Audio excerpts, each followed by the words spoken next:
Hello. So welcome to your first sculpture project. I know that I said you guys are going to have two projects this week. I changed my mind.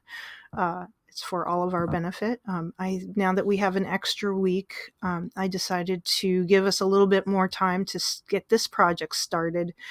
So you're going to have a requirement of having two bags due at the end of the week, which that will make more sense at the end, as well as finding a way to display them.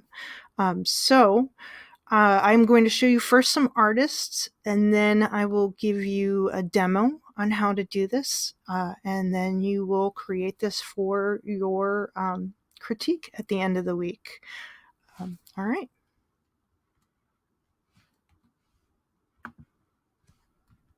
So the first thing I just kind of wanted to go over is this is a unique project, and it's something I've done before, both as an artist and as a teacher. The project was first inspired by this collaboration I did with my housemates in San Francisco, where we were living in a flat and we were all a bunch of artists, and we were all just out of college. And we decided to create a calendar of our lives. So each of us got a space on the wall in our hallway.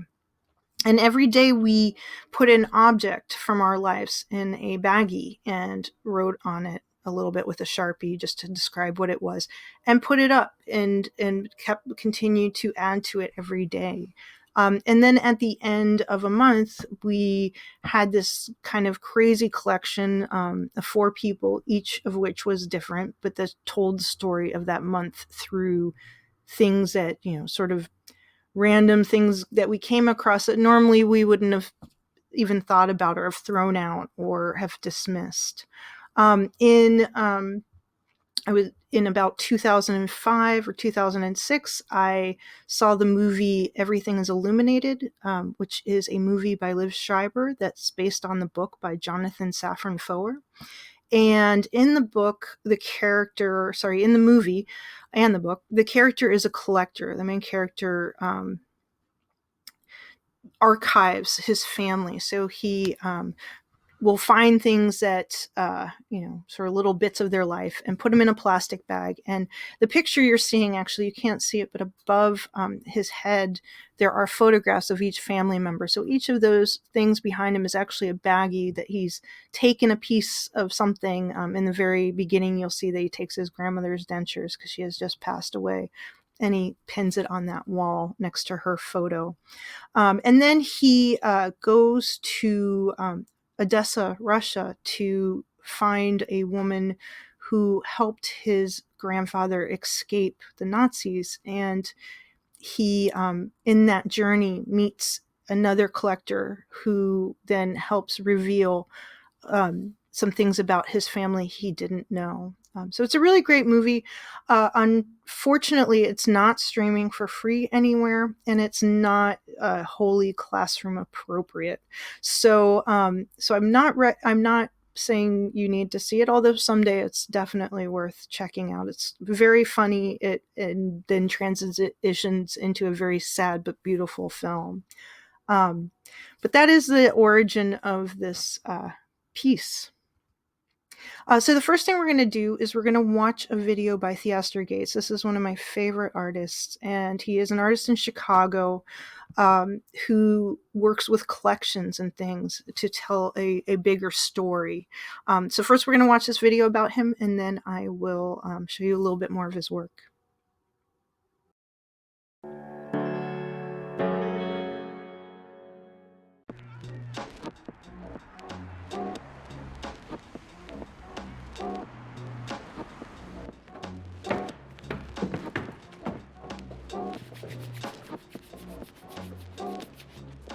I should have prepared for you guys more.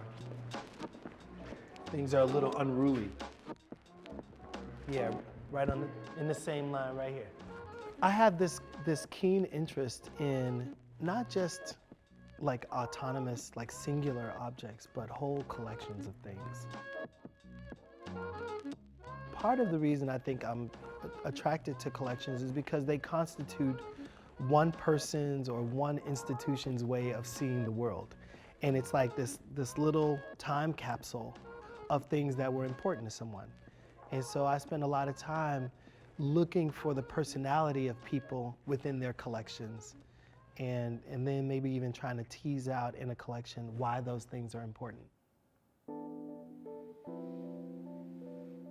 So the first collection that I received is Prairie Avenue Bookstore, which was an architectural history bookstore in downtown Chicago. The second collection I purchased was Dr. Wax.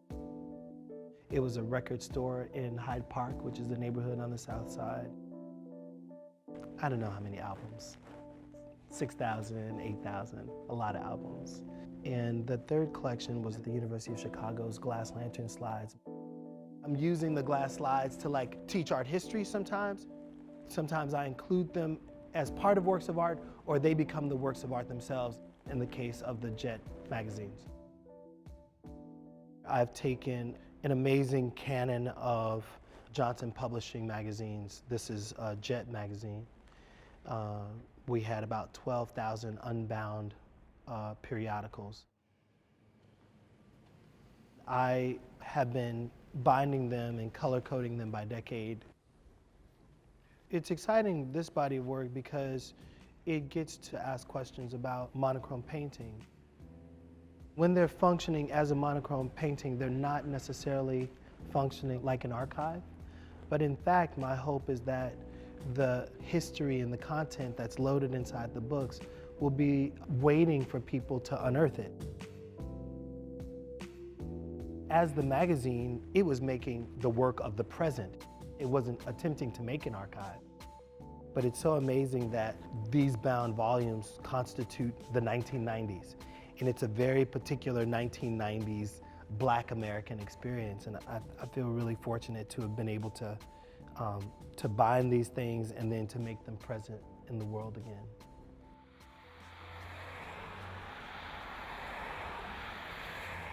Right now, we're working on archiving this hardware store. The hardware store was, again, kind of like Dr. Wax. This amazing guy, Ken, had owned it for 30 years, and he was retiring. We loved his building, but we loved the stuff. And so we bought the entire hardware store. In changing neighborhoods, poor neighborhoods, neighborhoods where a big box like Home Depot might move in. What do you do with Ken's legacy? How do you catalog the everyday, especially as the phenomena of the everyday is changing? And is this another way of tracking Black space? Black, not necessarily just about Black people, but about forgotten people. It's a space where things have stopped growing. And then maybe it's also like the void. Like resources go in and you're not sure where they go. Black space, like galactic space. These are the things that I'm working with. I'm having a lot of fun looking at these objects, both as sculptural objects and as objects that have the potential to create new sculptural works. It's the thing, and it's the thing that makes the thing.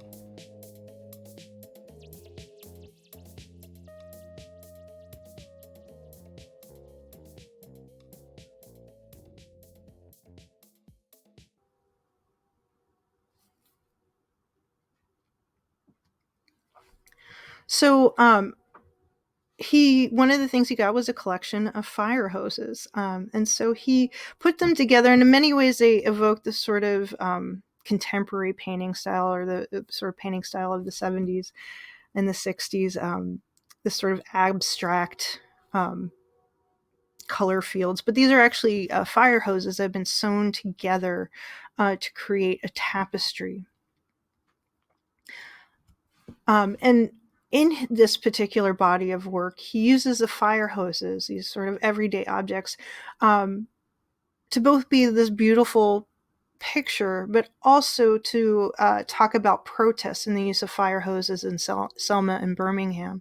So if you've seen old civil rights photographs, you often come across some very famous images of the firemen and police turning the fire hoses on African Americans protesting for equality. And when it was, an iconic image. And so he uses the fire hoses in this way to both relay or kind of mimic contemporary artworks, but at the same time have this deeper or bigger story behind them.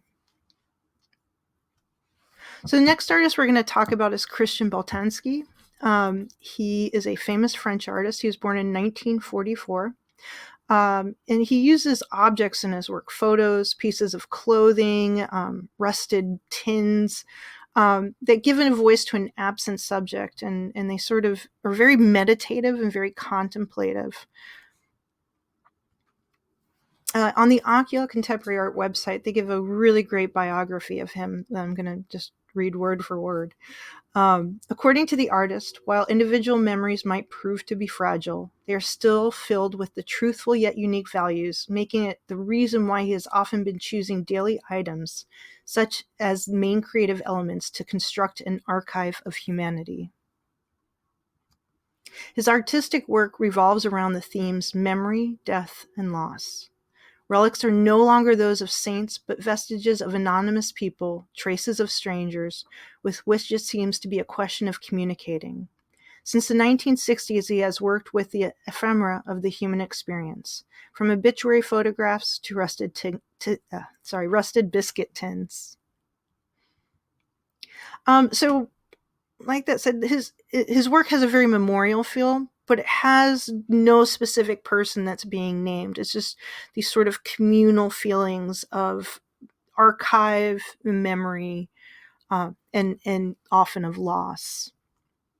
One of the things he also does is create these large installations, often with heaps of clothing, can sort of set up in very different ways, but these large rooms that have a tremendous amount of clothing, and they always, to me at least, evoke the sense of genocide, of sort of mass loss of human life.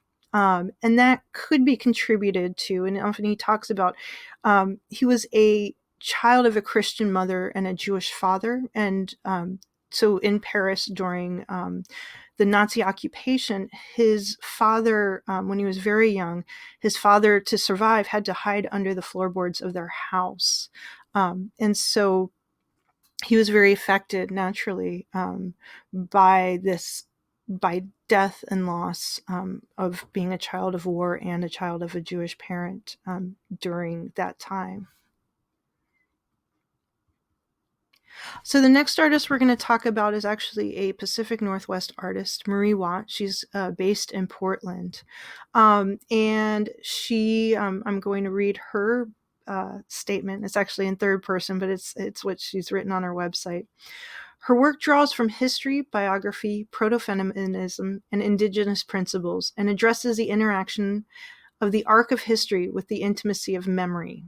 She uses materials that are conceptually attached to narrative, in particular exploring the stories connected with commonplace woolen blankets, cedar, and iron.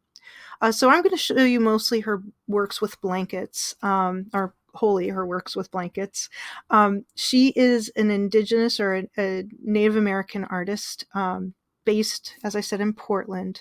And so what you're seeing right now is a construction of blankets, just of different blankets put together.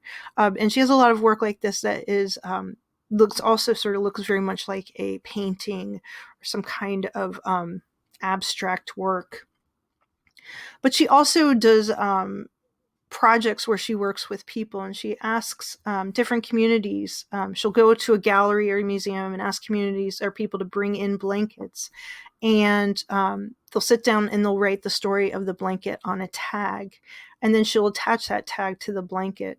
In this installation you're seeing, she's even blown the tags up and put them on the wall so that you can read them as art pieces themselves. And so each blanket then has a story and represents a person, but as they're presented in this column, they also sort of stand in for a collective memory, this sort of shared human experience that we all have.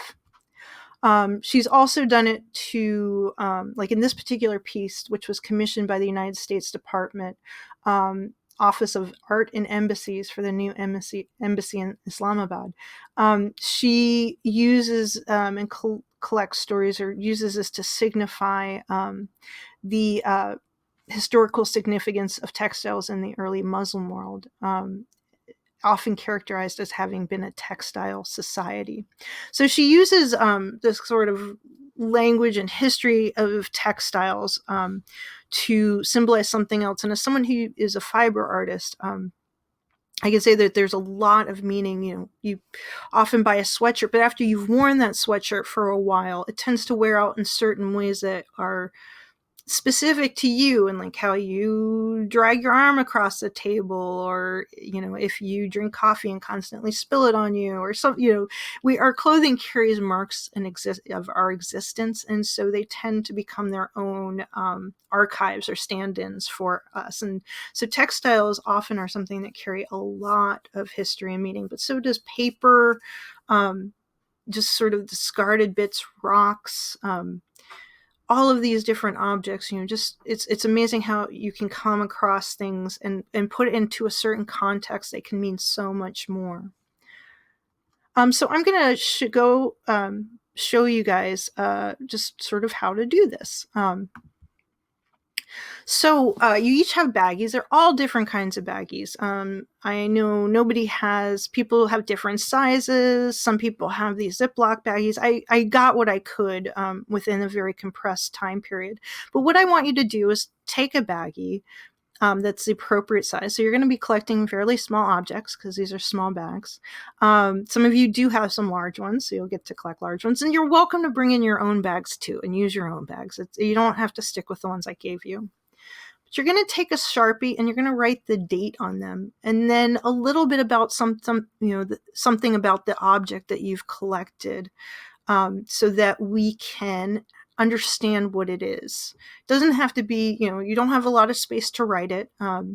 So it doesn't have to be an epic poem, although if you're a poet, by all means, feel free. But in this one, I just wrote that this is a package from a box of Super 8 film that someone dropped off at my house today, or on that day. Then you put the object in and you seal it up. Please remember to use safe practices. Wash your hands before doing this, so that we don't contain anything that isn't sanitary. Also, please use sanitary items. Don't do things like apple cores that are going to rot and be disgusting. So here's the next one.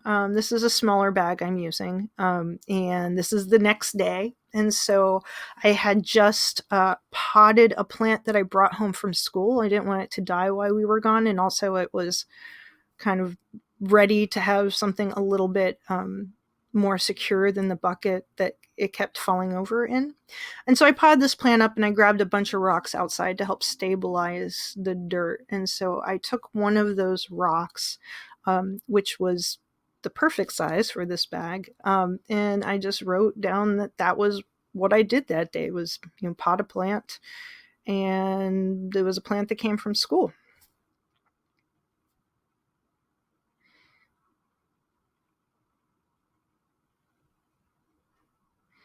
And then I seal it up.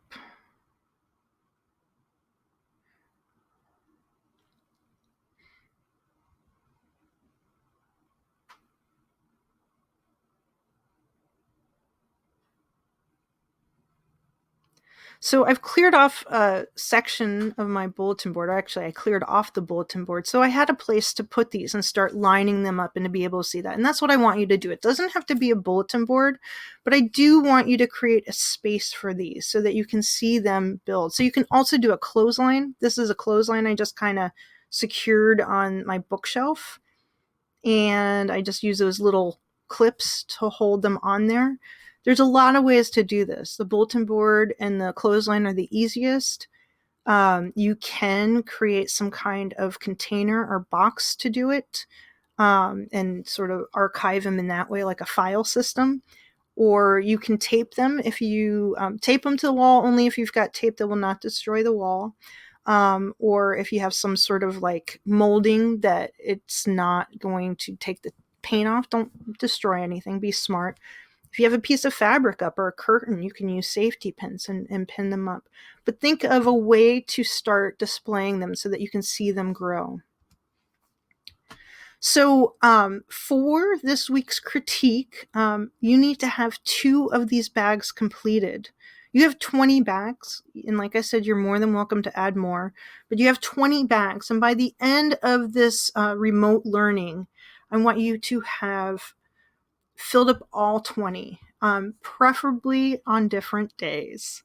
I know this is easy to cheat the system in this project, and I really encourage you not to. It'll be a lot more interesting for all of us if you don't. So try to remember, in 20 days gives you a lot of wiggle room for days to forget or days to take off. But by the this end of this week, I want you to have 2 bags completed and also to figure out how you're displaying them. So the photograph that you upload to our website should show them displayed, be it on a clothesline, on a bulletin board, or in some other way. So documentation is due Thursday, March 19th, before your class time. So here you can see block 2 is at 8:15 a.m. and block 4 is at 10 a.m. And Friday, March 20th by 12:10 p.m. for block 5. Even blocks, I know this week you get a little bit shorter time as far as class time, but hopefully you know and understand that the website goes live on Monday at 8:15 a.m. So this week it's a pretty light project, but I encourage you always on Mondays just to take a little bit of time to see the new project, so that if you are on that Tuesday, Thursday schedule, you have a little bit of a head start by just kind of seeing something and letting it circle in your brain. All right. Please email me with any questions. I'm happy to answer anything. You do need to email me if it's your class day before 3 p.m. You need to contact me with, for this first one, it'll actually be in response to some of the artists you've seen, but also questions. But I do need to have some kind of communication from you in order to count you as present for the class. All right. Have fun and let me know if you have any questions.